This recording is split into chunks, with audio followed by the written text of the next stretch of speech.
Judge గారు ముందు జగన్మోహన్ రెడ్డి గారు ఉంది కేవలం జస్ట్ 5 మినిట్స్. ఈ 5 మినిట్స్లో ఆయన ఎవరైనా ఏం మాట్లాడడానికి లేదు. కేసుల గురించి మీరు ఏమైనా చెప్పాలనుకుంటున్నారా అని జడ్జి గారు జగన్మోహన్ రెడ్డి గారి అడ్వకేట్ని అడిగారు. లేదు, మేమేం చెప్పాలనుకోవట్లేదు అని చెప్పారు. జస్ట్ అంతే, 5 మినిట్స్ అయిపోయింది, సైన్ పెట్టారు. ఏం జరిగింది తర్వాత డిస్కస్ చేద్దాం. అంటే మొత్తం 13 ఏళ్లుగా 7 జడ్జిలు ఇందులో మారారు. ఎందుకంటే ప్రతిసారి డిశ్చార్జ్ పిటిషన్స్ వేస్తూ ఉండడం వల్ల జగన్మోహన్ రెడ్డి గారి తరపు అడ్వకేట్లు జడ్జి మారినప్పుడల్లా మళ్ళీ రెడ్ వచ్చే మొదలే అన్నట్టుగా మొదలు పెట్టాల్సి వస్తుంది. అసలు ఈ కేసుని మళ్ళీ మొదటి నుంచి తవ్వడం అంటే అసలు అది సాధ్యమయ్యే పని కాదు. ఎందుకు డిలే అయిందంటే ఇందుకే డిలే అయింది. డిశ్చార్జ్ పిటిషన్లు వేస్తూ ఉన్నారు, జడ్జిలు మారుతూ ఉన్నారు, దట్టు ముఖ్యమంత్రిగా ఆయన 5 ఏళ్ల పాటు ఉన్నారు. ఇలాంటి నేపథ్యంలో ఒక ముఖ్యమంత్రిని పిలవడం కూడా మరి సాధ్యమయ్యే పని కూడా కాకపోవచ్చు. ఇన్ని విషయాల్లో ఇన్ని రకాలుగా జరిగింది. అయితే జగన్మోహన్ రెడ్డి గారి విషయంలో ఏం జరిగింది అనేదానికంటే ఒకసారి వ్యవస్థల విషయంలో మాట్లాడదాం.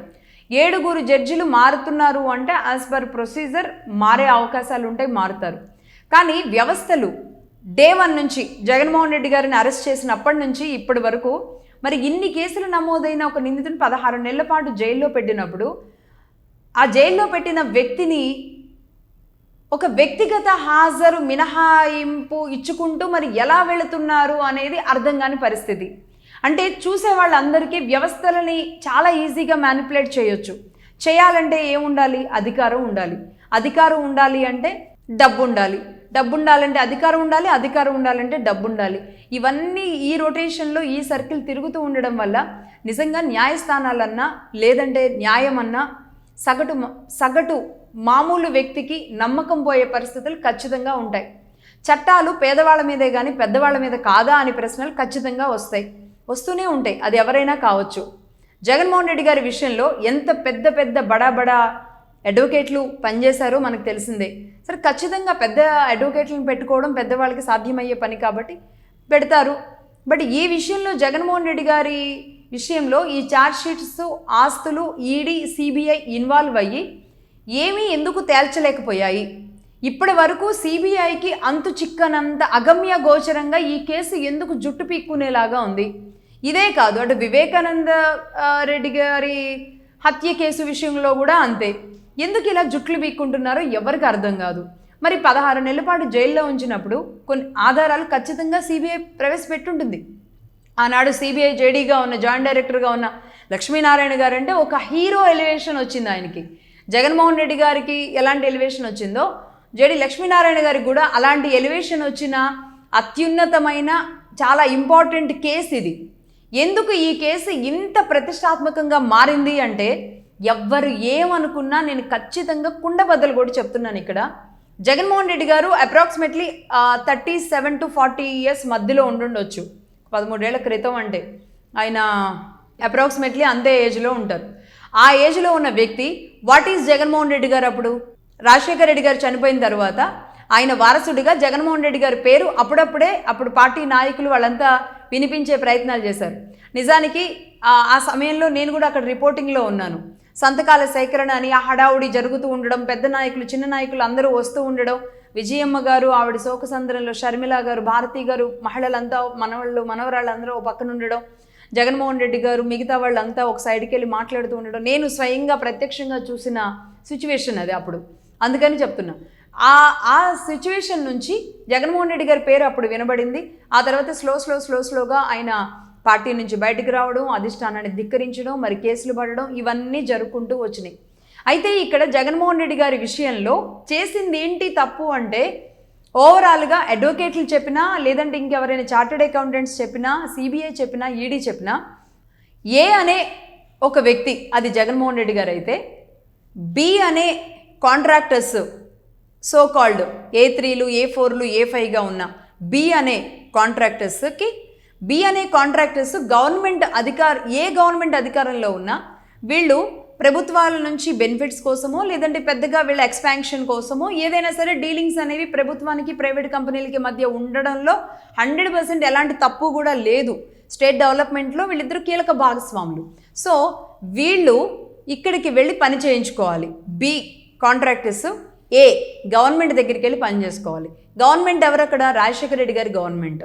సో అండర్ జగన్మోహన్ రెడ్డి గారు రెండోసారి గవర్నమెంట్ ముందు 5 ఏళ్ళు ఉన్నప్పుడు కూడా జగన్మోహన్ రెడ్డి గారు ఎక్కడున్నారు ఎవరికి తెలియదు, పెద్ద ఆయన ఏమీ క్రియాశీలకంగా లేరు అసలు. ఆయన బెంగళూరులోనే ఉండేవాళ్ళు, వ్యాపారాలు చేసుకునే వాళ్ళని మాత్రమే తెలుసు. కానీ ఎలాంటి వ్యాపారాలంటే బి కాంట్రాక్టర్ల దగ్గర నుంచి ఈయన గవర్నమెంట్లో ఏదైనా పని అవ్వాలి అంటే సి అనే కంపెనీలకి డబ్బు మళ్లించాలి, లేదంటే సి అనే కంపెనీల్లో ఈ బి అనే కాంట్రాక్టర్లు పెట్టుబడులు పెట్టాలి. ఇదే జరిగింది. సో ఏబిసి, బి అనేవాళ్ళు బడా కాంట్రాక్టర్లు, సి అనేది జగన్మోహన్ రెడ్డి గారు క్రియేట్ చేసిన కంపెనీలు, ఏ అనేది గవర్నమెంట్లో రాజశేఖర రెడ్డి గారు ఉన్నారు. అంటే ఈ గవర్నమెంట్ని తండ్రి అధికారాన్ని వినియోగించుకుని ఈయన ఈ పని చేశారు. ఆయన కంపెనీలకి పెట్టుబడులు పెట్టించారు. బెంగళూరులో ఉండి గుట్టు చప్పుడు కాకుండా 1000 కోట్ల సామ్రాజ్యాన్ని విస్తరించుకున్నారు. అలహంకా ప్యాలెసా లేదంటే ఇక్కడ ఇంకో ప్యాలెసా ఏదేమైనా ఆయన సామ్రాజ్యాన్ని, ఆయన మైండ్ని, ఆయన బిజినెస్ మైండ్ ఏ స్థాయిలో ఉందో ఆయన కంపెనీల లిస్టు చూస్తే ఈజీగా అర్థమైపోతుంది. సో నేను చాలా సింపుల్గా చెప్పాను, ఇంతే జరిగింది. జగన్మోహన్ రెడ్డి గారు చేసింది ఇదే. దీని వెనుక అంటే ఏ కంపెనీకి ఇచ్చారు, షెల్ కంపెనీలు ఏంటి, క్విడ్ ప్రోకో ఎలా జరిగింది, క్యాపిటల్ అనే ఒక చిన్న వర్డ్ని ఆ రోజు ఐఏఎస్గా ఉన్న శ్రీలక్ష్మి గారు ఎలా మిస్యూజ్ చేశారు, ఇవన్నీ అనేది దీని వెనక తీగలాగితే వచ్చిన ఇష్యూస్, రైట్. అయితే ఇక్కడ నేను ఒకటి చెప్పదలుచుకున్నాను, జగన్మోహన్ రెడ్డి గారిని వెనకేసుకురావడమో ఇలాంటి కేసుల్ని మనం ప్రోత్సహించడమో నా ఉద్దేశం కాదు. ఇవాళ రేపు మనం చూస్తున్న సినిమాలు కానీ, సినిమాల్లో ఉన్న హీరో పాత్రలు చేసే గ్యాంబ్లింగ్లు కానీ, ఇష్టం వచ్చినట్లుగా అధికారాన్ని అడ్డం పెట్టుకుని వాళ్ళకి తగిలిన దెబ్బలని అంటే ఒక హీరోకు దెబ్బ తగిలింది అనుకోండి, అంటే ఇది మానసికంగా తన కుటుంబం మీద ఒక దెబ్బ పడింది అనుకోండి, ఆ హీరో రెచ్చిపోయి డబ్బు సంపాదించడం, అడ్డొచ్చిన వాళ్ళని అడ్డంగా నరికేయడం లాంటి సీన్స్, సిచ్యువేషన్స్ని మనం ఆహాకారాలు ఓహోకారాల మధ్య ఆ సినిమా హీరోని ప్రొజెక్ట్ చేస్తూ ఉంటాం.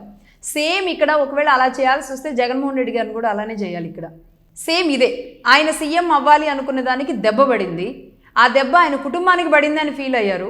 బట్ ఫ్లైట్ కూలి చనిపోయింది మాత్రం అది ఎవరో కొట్టిన దెబ్బ కాదు, అది సహజంగా జరిగిందే, ప్రకృతి వైపరీత్యంగా జరిగిందే. దాని నుంచి ఆ దెబ్బ నుంచి ఆయన క్రియేట్ చేసిన ఇది ఏదైతే ఉందో, అంటే జగన్మోహన్ రెడ్డి గారు స్టఫ్ అన్నాను చూడండి ఇంతకుముందు, జస్ట్ అంటే ఆయన దేనికి దానికి ఆ స్టఫ్ ఇవ్వడంలో మాత్రం సిద్ధహస్తులు జగన్మోహన్ రెడ్డి గారు. అంటే ఏదైనా జరిగినప్పుడు దాన్ని ఒక స్టఫ్గా తయారు చేసి దాన్ని తనకు అనుకూలంగా మలుచుకోవడంలో మాత్రం రియల్లీ గ్రేట్ బిజినెస్ మైండ్ ఖచ్చితంగా. అందుకే ఆ సమయంలో జగన్మోహన్ రెడ్డి గారు ఎక్కడ సీఎం అయిపోతారో అని బట్టలు చించేసుకుని, if you don't mind, sorry to say like this type of word, అంటే అందరూ ఎక్కడ ఆయన సీఎం అయిపోతారోనని హడావుడి చేసేసి, అవ్వకూడదని కొందరు, అవ్వాలని కొందరు, రకరకాలుగా ఆయనకు అన్యాయం జరిగిపోయిందని కొందరు గొంతులు చించుకొని, అన్యాయం జరగలేదని ఇంకా గొంతులు చించుకొని ఆయన్ని జస్ట్ 37-40 ఏళ్ల వయసులో ఉన్నప్పుడు ఆయన్ని ఒక హీరో ప్రొజెక్షన్ ఇచ్చారు. ఎలాంటి హీరో అంటే ఒక డెమిగాడ్ లాంటి ప్రొజెక్షన్ ఇచ్చారు. డెమిగాడ్ అంటే దైవాంశ సంభూతుడు, ఇలాంటి ప్రొజెక్షన్ ఇచ్చారు. రాజశేఖర్ రెడ్డి గారి రీప్లేస్మెంట్ అనేది జగన్మోహన్ రెడ్డి గారి వల్లే సాధ్యమవుతుంది అన్నంత డెమిగాడ్ స్టేటస్ అనేది ఎవరిచ్చారు? ప్రతిపక్ష పార్టీలు, ప్రతిపక్ష పార్టీల మద్దతుదారులు, ప్రతిపక్ష పార్టీల కోసం ప్రతిరోజు గొంతు వినిపించే మేధావులు.